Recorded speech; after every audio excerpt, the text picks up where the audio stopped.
Assalamu alaikum wa rahmatullahi wa barakatuh. Bienvenidos a un video más de Islam Latinos. Mi nombre es Amin, ya lo saben.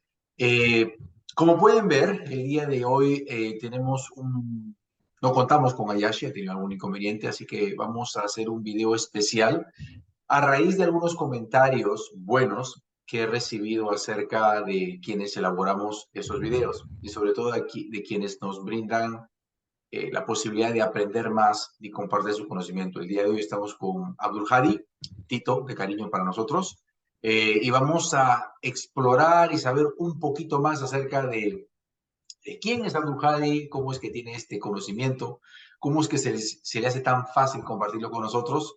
Abdul Hadi, ¿cómo estás? Salam alaikum wa rahmatullahi wa barakatuh. Wa alaikum salam wa rahmatullahi wa barakatuh. Estoy, alhamdulillah. Alhamdulillah. Estoy Te muy estoy, bien, alhamdulillah. alhamdulillah, te estoy comentando un poco antes de empezar detrás de cámaras, como se dice, que recibí algunos comentarios de personas que estaban muy agradecidas en principio por el conocimiento que tú tienes y por lo que brindas y la forma como es que brindas. Yo siempre empiezo con una pregunta un poquito difícil, eh, pero que me ayuda mucho o ayuda mucho a la gente a saber un poco más acerca del personaje del cual estamos conversando el día de hoy. Si tendrías que coger tres palabras para describir a Blue Hadi, ¿cuáles serían? Oh, no, ese sí está muy difícil. Que yo me describa a mí mismo. Sí, sí, sí. ¿Cuáles son las tres La palabras que vienen hawla a wa tu la quwwata mente illa cuando billah. hablan de Abdul Hadi? O digamos así, Ah, las tres palabras o las tres primeras palabras que a ti te gustaría que la gente recuerde cuando ya nos toque partir. bueno, soy musulmán. Alhamdulillah. Ah, siempre me comprometí con el Islam. O sea, cuando yo ingresé al Islam, me lo tomé muy en serio, muy en serio. No fui, quizás algunos me dirían fanático, quizás, pero no, obviamente no creo en el fanatismo, ¿no? Creo en el hecho de ser consecuente con tus convicciones. Ujú, Y lo otro quizás sería el que a pesar de ujú. todos los errores que he cometido, y estoy seguro que aquellas personas que me conocen muy de cerca dirán, este hombre es de lo peor, no sé, pero intenté y siempre quise ser una buena persona, un musulmán practicante, una persona que es consecuente con lo que cree. Entonces es como que una frase como que el musulmán comprometido que buscaba o perseveraba con no sé, con la mejora constante, ¿no? Ahora, tú nos comentas algo, nos dices que al inicio te comprometiste así, como se dice, te zambulliste de la piscina y con todo. Eh, ¿Cuán difícil se te hizo? ¿Cuáles fueron los retos? Yo creo que muchos musulmanes, me incluyo, que vamos en esa transición de querer borrar todo lo malo que hemos hecho, ahondar de mucho conocimiento que se nos fue esquivo o que no tuvimos acceso y queremos hacerlo todo bien, ¿no? O sea, queremos como que queremos empezar has visto que cuando empiezas un nuevo año en el colegio y tienes un cuaderno nuevecito y no quieres tener ningún borrón, ninguna mancha, y cuando tienes el primer borrón, la primera mancha, dices, ¡ah! Malogré todo el cuaderno, ¿no?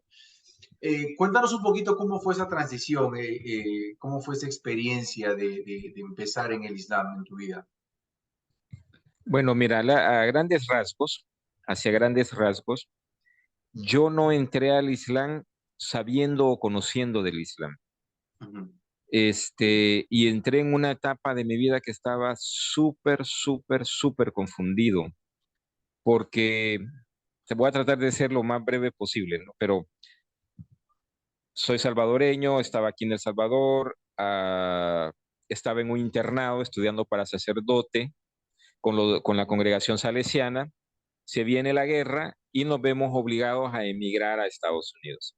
Allá mi vida se puso patas arriba porque mis papás no viajaron, solo viajamos los hermanos, era menor de edad y cometí errores.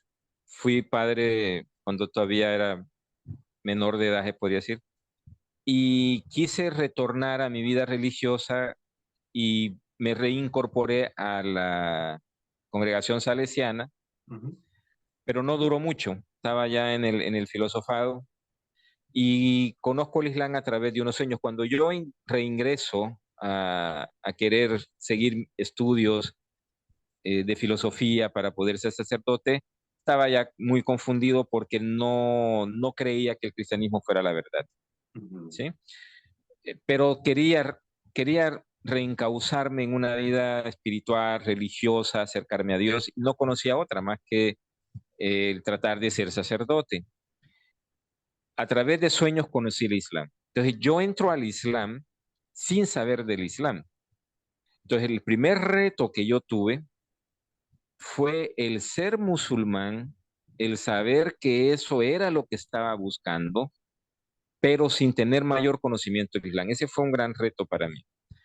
El segundo reto fue mi familia, porque automáticamente tuve problemas con mi familia. Me peleé con un hermano, me fui de la casa, fui a vivir a una mezquita.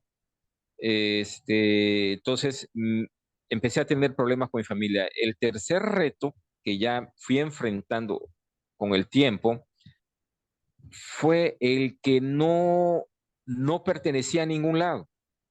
O sea, sí era musulmán, sí buscaba, eh, tenía una nueva hermandad, una nueva familia que eran los musulmanes, pero por algún motivo no era al 100% parte de ellos.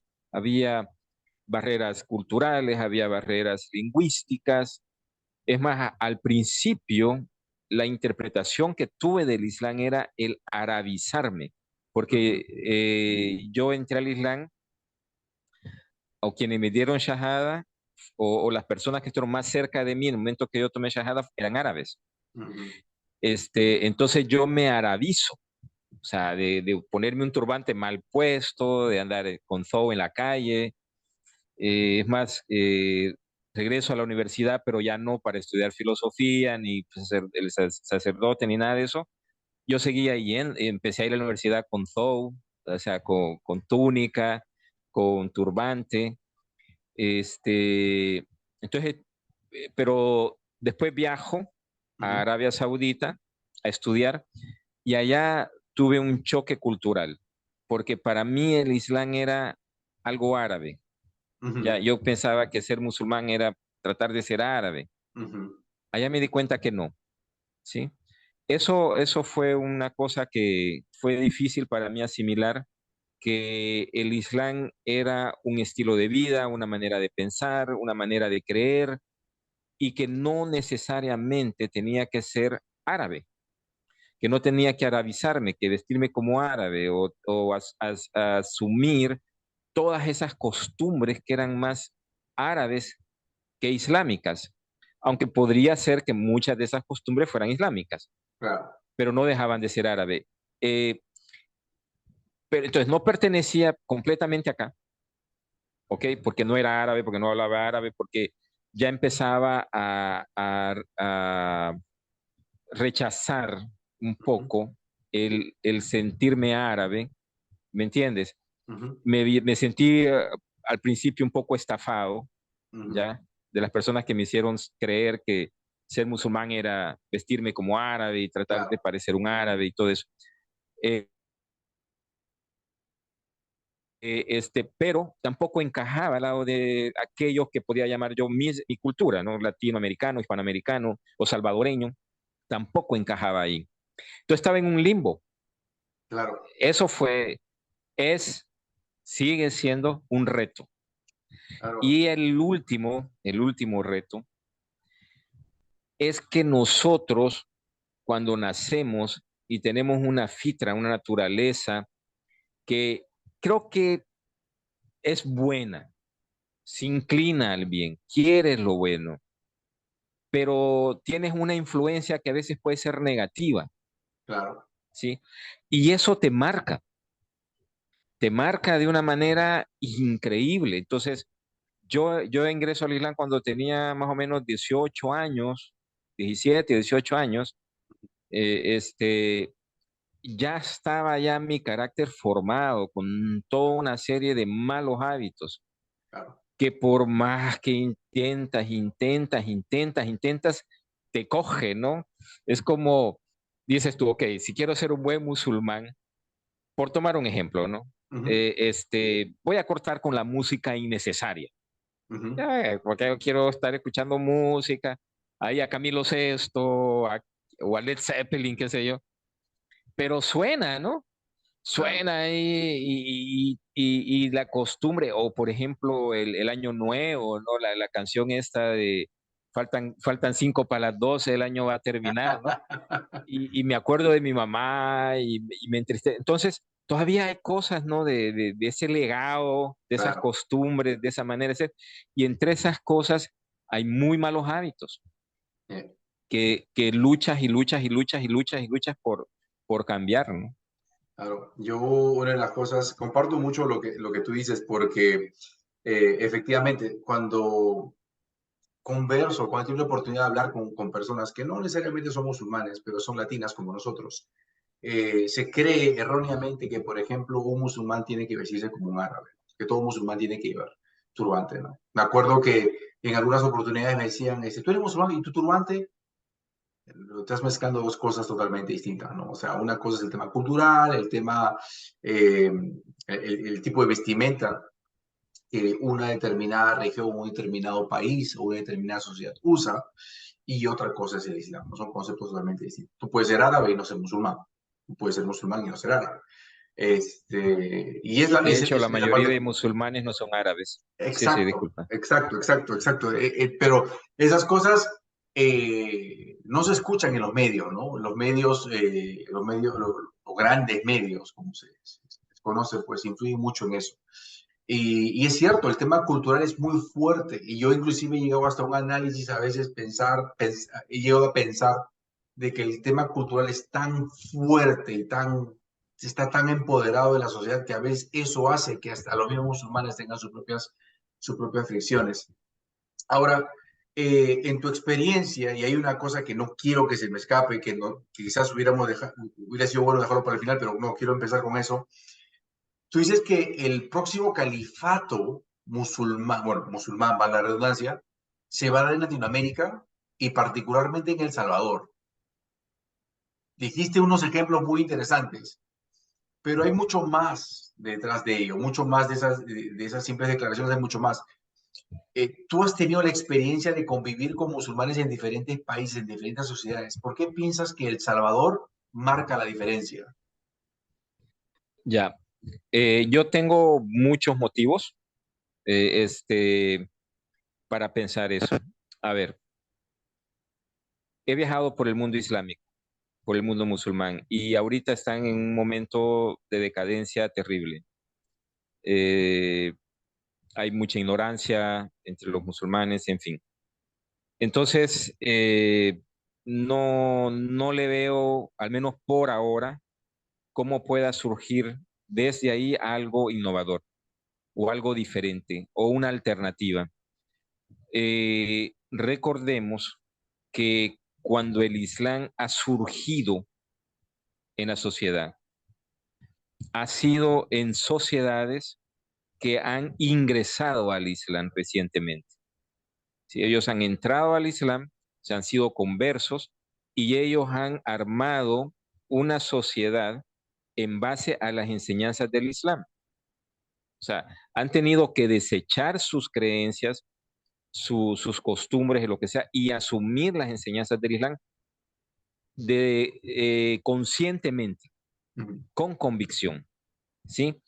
Entonces, el musulmán que ya es musulmán, que ya nace en una comunidad, en un país musulmán, en familias musulmanas, que nacen con todos esos problemas que los ha llevado a ellos a estar en la condición que están actualmente, les es difícil romper ese cuadro, ¿sí? Sin embargo, nosotros, para empezar, nosotros como latinoamericanos, como conversos, tenemos que romper el cuadro, tenemos que salir de esa caja donde nos metió la sociedad, donde nos metió la familia, donde nos metió el status quo, para poder ser musulmanes. Tuvimos que romper esas cadenas. Entonces ya nosotros ya somos un poco más libres en ese sentido, más abiertos a explorar, a tratar de cambiar cosas, a saber que hay cosas en nosotros que no están bien. ujú, y que debemos cambiarlas. Hay cosas en nuestra sociedad que no están bien y debemos cambiarlas. Entonces estamos buscando una alternativa y la encontramos en el Islam y queremos coger el Islam ujú, para poderlo aplicar. Ahora bien, claro. eso es una cosa que tenemos nosotros como ventaja, nosotros como latinoamericanos o como hispanoamericanos, en relación a pueblos que son musulmanes. Tomando la historia, el profeta Mohammed, sus sahabas, todos eran conversos. Claro. Y ahí nace el Islam, ahí crece y ahí se establece. Los turcos, los otomanos, bueno, y si te vas por ahí viendo la historia, te das cuenta que muchos de esos pueblos donde el Islam florece, florece con personas que se convierten al Islam, al andaluz, Egipto, ¿no? Personas que ingresan al Islam y transforman su sociedad y nacen califatos. Aparte de eso, creo que Allah Subhanahu wa Ta'ala como que le da la opción a diferentes pueblos a llevar ese abanderado, ¿no? Ser los abanderados del Islam. Ya lo tuvieron los árabes, lo han tenido los asiáticos, lo han tenido los africanos, ya los han tenido los europeos, ¿ok? Pero nunca Latinoamérica, nunca Hispanoamérica, nunca América, nunca hemos tenido la oportunidad de ser nosotros los que lleven la bandera del Islam. ¿Ya? Claro. Entonces ahí tenemos dos cosas, creo que sería justo, no sé, sería bueno que Allah Subhanahu wa Ta'ala nos permita en algún momento de la historia ser los abanderados del Islam. Claro. Ahora, pero ¿por qué El Salvador? Ya, espérame, ahí voy, para ahí voy. Ahora, y nosotros latinoamericanos creo que estamos buscando cambios, merecemos un cambio, merecemos saber que el Islam nos puede hacer crecer como personas, como individuos y poder ser una sociedad musulmana donde pueda surgir el próximo califato. Ahora, ¿por qué El Salvador en particular? De todas las comunidades que yo conozco en Latinoamérica, de todas las comunidades que yo conozco, sus líderes, sus mezquitas y todo, no tienen la estructura ni la dinámica, las condiciones que tiene El Salvador. El Salvador tiene un liderazgo claro, ¿ok? Hay un líder que se reconoce que es Emerson Bukele. La mayoría son conversos, la gran mayoría de musulmanes acá en El Salvador son conversos. Es liderado por personas que entienden la dinámica, la idiosincrasia, la cultura de su gente, no como en otros lugares.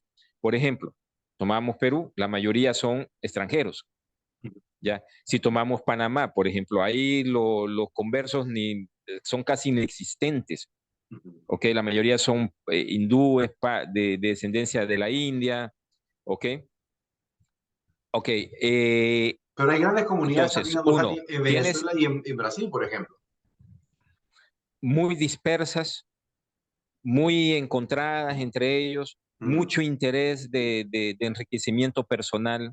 mm, Una de las cosas que yo respeto, por ejemplo, de aquí de El Salvador es el liderazgo. Yo veo que el liderazgo no es ese liderazgo o ese líder que coge plata para favorecerse y está buscando ese protagonismo y está buscando, no, es una persona que él es el que sostiene el movimiento, que no puede venir y decir, mira, te vamos a dar esta plata, pero vas a hacer lo que nosotros te decimos, vas a pensar como nosotros te decimos que pienses.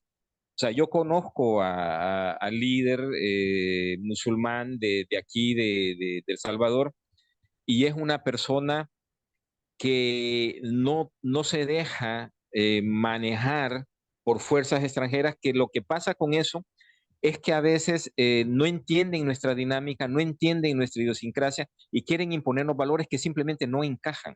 claro. ¿Ya? Ahora, aparte de eso, que es un tema, bueno, uno que no veo que estén tratando de enriquecerse, sino veo que más bien es la única comunidad que yo he conocido, ¿ok?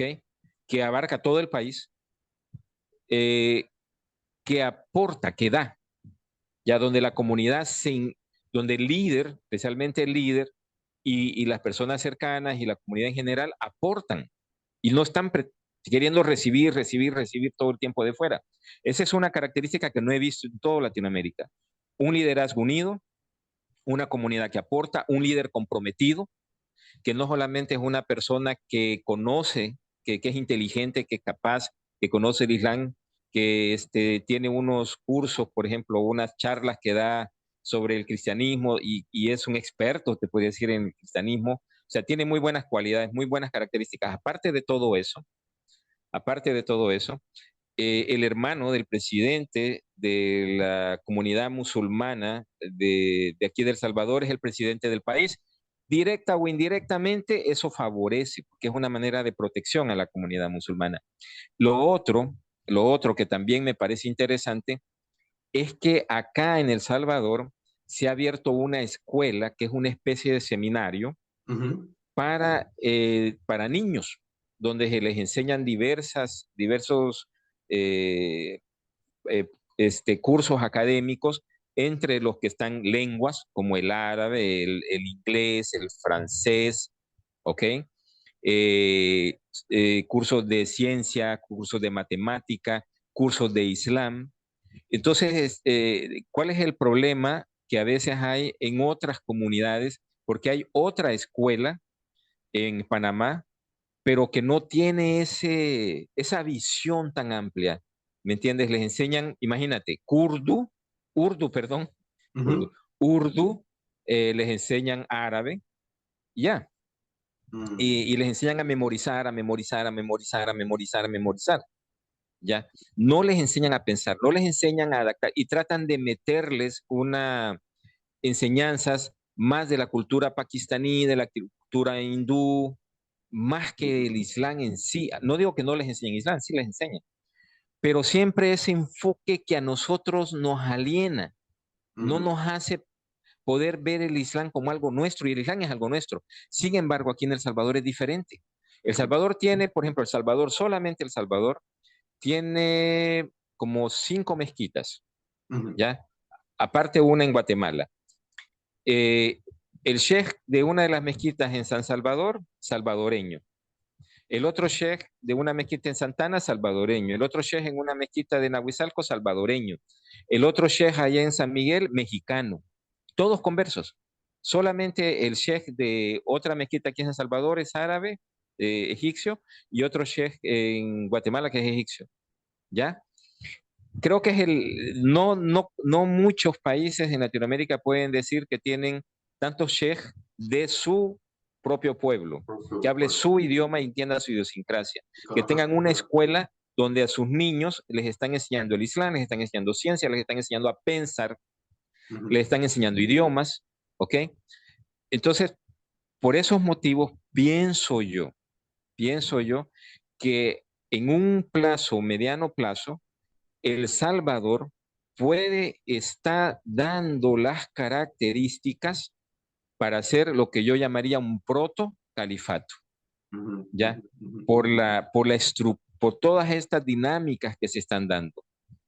Ya, un movimiento que es económicamente autónomo, no depende de ayudas extranjeras.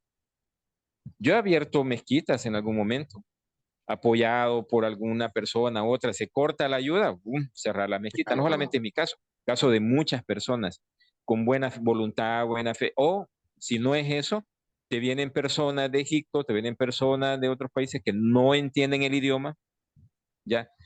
Vas a una mezquita y el jutba es en árabe, no te lo dan en español, o hasta como en Panamá a veces que creo que es en urdu o en Ujú. punjabi, no sé qué idioma.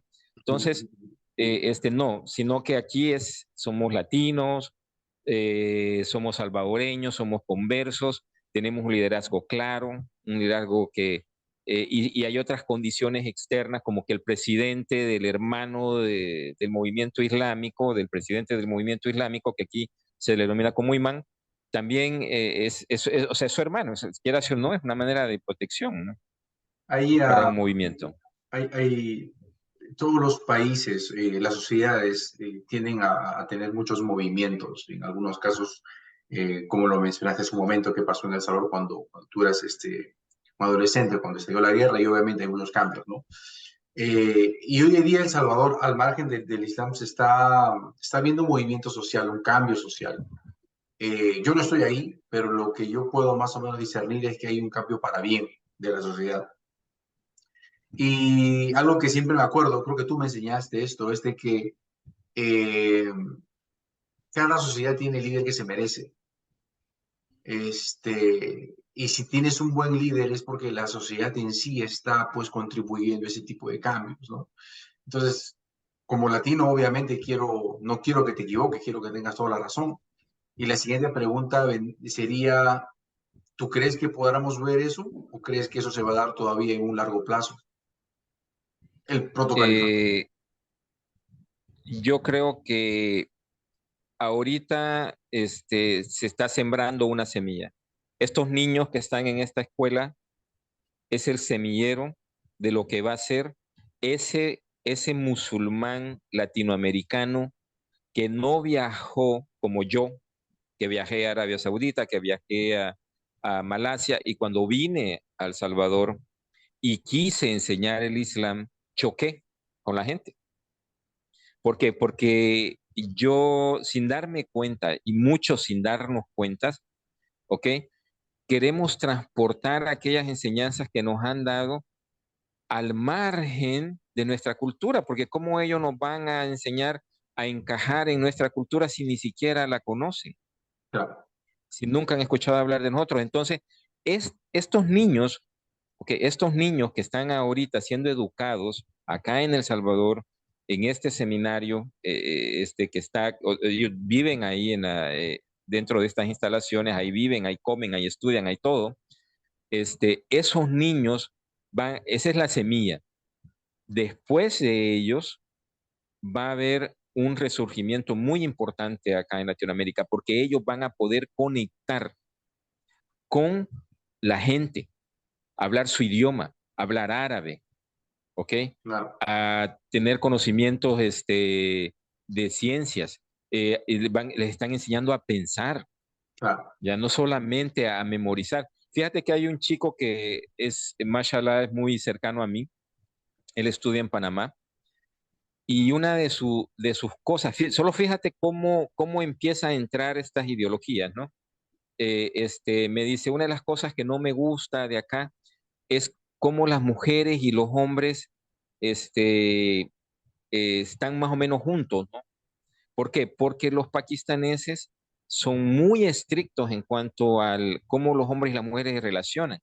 Y Ujú. él está muy convencido de eso. O sea, un par de años allá y ya tiene instalado ese chip, ¿me entiendes? De que no debe haber eso de que las mujeres participen tanto en la comunidad, Mm, ¿ok? Pero ¿cuál es nuestra realidad latinoamericana? Esa musulmana que va a la mezquita y se cubre y sale de la mezquita y se quita el hijab. mm, Esa musulmana que va a la mezquita y se cubre, sale de la mezquita y va a trabajar y trabaja con hombres o se sube a un bus que va lleno de hombres y mujeres y de todo, ¿ok? ujú. Y muchas veces hasta su familia no es musulmana. Entonces, querer implantar ese tipo de modelos hacia rajatabla no van. ¿Quién lo puede entender? Una persona que es creada acá, una Claro, persona que entiende esa dinámica. es la realidad, ¿no? Uno tiene Pero, que... ok, entonces, para ir a tu pregunta así más puntualmente, no lo veo como en el corto plazo, no. Ujú, Veo en el mediano plazo. ujú. Quizás nosotros no lo logremos ver, pero en el mediano plazo Mucho. sí va a surgir un movimiento muy importante. Y hay un detalle, no me gusta decirlo, porque no quiero que se me malinterprete. El salvadoreño tiene características. Los pueblos son como las personas. Ujú, Tenemos cierta naturaleza o quizás por la crianza, o no sé si es hasta genético, Alá ujú, Juala. Solo Alá sabe. Pero los ujú. pueblos tienen temperamento, cada pueblo tiene su Claro. temperamento. Y hay cosas muy rescatables del pueblo salvadoreño. Aparte de su buen carácter, Ujú, es un pueblo muy leal. Si uno de ellos es tu amigo, no te traiciona, es capaz de dar la vida por ti y te respalda en los momentos de dificultad. O sea, es tu amigo de por vida y es muy, muy leal a ti. Eso es muy bueno y muy importante. son valores Y es islámicos, un ¿no? pueblo guerrero, es un pueblo guerrero. Y no es algo que me gusta decir, hemos estado en guerras, o sea, si no salimos de una, estamos en otra, pero fíjate que cómo surgen, por ejemplo, las maras allá en Estados Unidos, porque venían las pandillas mexicanas. Fíjate que las maras no surgieron, las pandillas mexicanas fastidiaban a los salvadoreños, a los hondureños, a los ecuatorianos, a todo el mundo. Pero ¿quiénes hicieron una pandilla peor que la de ellos? Nosotros los salvadoreños. Bueno, nos gusta que nos frieguen. Claro, ¿Me entiendes? O sea, cuando ibas a la escuela y gritaban, salvatrucha, salvatrucha, todos salían de sus salones. ¿Qué pasaba? A proteger a tu compatriota salvadoreño. claro, Y eso es importante para cambios. Es un claro, pueblo que no le teme a la muerte, no le teme a luchar por una causa. O sea, es un pueblo leal, es un pueblo sufrido, es un pueblo que deja el pellejo en el alambrado. Entonces, esas características también son importantes claro, claro. Me acuerdo que para cambios. de uno de los videos que hablamos te hice una pregunta donde qué pasaría cuando los musulmanes tengan o acepten o dejen de tener el temor a a la muerte en sí. Y me dices, eso va a ser un cambio, ¿no?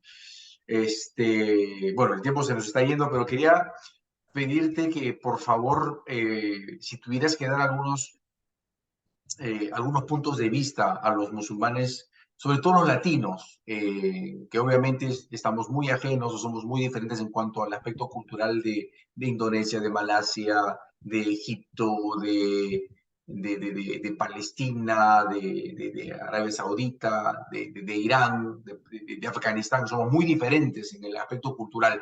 Entonces, a un musulmán a un católico que empieza a practicar el Islam, a un cristiano que empieza a practicar el Islam en Latinoamérica, ¿cuáles serían los consejos o los puntos de vista que tú les darías para que esta persona o este nuevo musulmán pues, pueda desempeñarse de una forma más adecuada? Primero, el Islam es nuestro. Allah subhanahu wa ta'ala reveló el Islam para toda la humanidad. Ujú. El profeta Mohammed sallallahu alaihi wasallam es nuestro, es nuestro, es nuestro profeta. Allah es nuestro Dios, Ujú. ¿ya? No es un Dios ajeno, no es un Dios de los árabes, no es un Dios de los paquis, no es un Dios de nadie, es un Dios de nosotros. Nosotros tenemos tanto derecho sobre Allah subhanahu wa ta'ala, sobre llamarle nuestro Dios, tenemos tanto derecho del profeta Mohammed sallallahu alaihi wasallam, es nuestro profeta, él vino para nosotros, ¿ya? O sea, no es alguien que vino a los árabes, que no, sí Ujú. tenía que hablar algún idioma, alhamdulillah, Claro. ¿no? Sí habla árabe, es un idioma riquísimo, ya es un idioma perfecto, el Corán está en árabe y todo eso, pero él vino para nosotros también. Ujú. No vino exclusivamente para los árabes, ni para los africanos, ni para los... Vino para nosotros. O sea, el Islam es nuestro. Creo que es algo que nosotros latinoamericanos tenemos que entender y tenemos que tomarlo. Ujú. Tenemos que tomarlo, ¿por qué? Porque nosotros, hace ya mucho tiempo, desde que los españoles nos invadieron y nos esclavizaron, ¿ya? Y hicieron todas las barbaridades que hicieron, inclusive la religión perversa que nos trajeron. Yo sé, no quiero ofender a nadie, ¿ya? O tal vez la manera perversa con la que nos hicieron traer el cristianismo, el catolicismo, ese legado solamente nos lo vamos a quitar con el Islam. El Islam es nuestra salvación como pueblo. El Ujú. Islam es lo que nos va a honrar. El Islam es lo que nos va a levantar y nos va a permitir ser un pueblo que va a hacer historia. El Islam es lo que nos va a permitir poder establecer un califato nuevamente en la tierra. Es el Islam. Y si pudieron los turcos, y si pudieron los árabes, y si pudieron los egipcios, y si pudieron quien sea que haya podido, ¿por qué no podemos nosotros?